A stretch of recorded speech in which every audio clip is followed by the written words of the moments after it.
انا مش ضد العربيات الكهرباء، انا ضد الكذب اللي حواليها. محدش بيقول لك الحقيقه، كل اللي بيقوله لك مجرد دعايه وشعارات. بيقول لك وفر وارتاح والمستقبل بدأ، بس محدش بيقول لك انت هتدفع ايه عشان توصل له. بعيدا عن بتوع الشو والترندات، الناس فاكره ان العربيه الكهرباء راحه، بس اول ما بتشتريها بتكتشف انها محتاجه منك اكتر ما انت محتاج منها. تعالى لي كده، اول ما تجيب عربيه كهرباء اول اسبوع بتحس ان انت في المستقبل.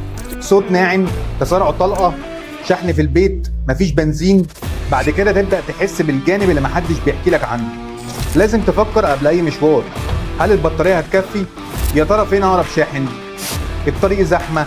الجو حر؟ لان كل تفصيله من دول بتاثر في المدى بتاعك. والشواحن مش في كل حته، ووقت الشحن مش 5 دقايق زي البنزين هتفول وتجري، اوقات بيبقى ساعات ويمكن اكتر. وده هيخليك تمشي على نظام جديد في حياتك اسمه التخطيط الاجباري. كمان لازم تبقى فاهم ان البطاريه غاليه جدا، يعني لازم تحافظ عليها في كل مره تشحنها فيها.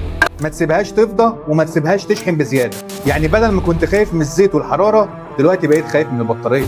العربيه الكهرباء حلوه والتكنولوجيا حلوه مفيش كلام، بس لازم تبقى عارف وانت بتشتريها انك مش بتشتري راحه، انت بتشتري نظام حياه. نظام ذكي وعملي بس محتاج منك التزام كل يوم.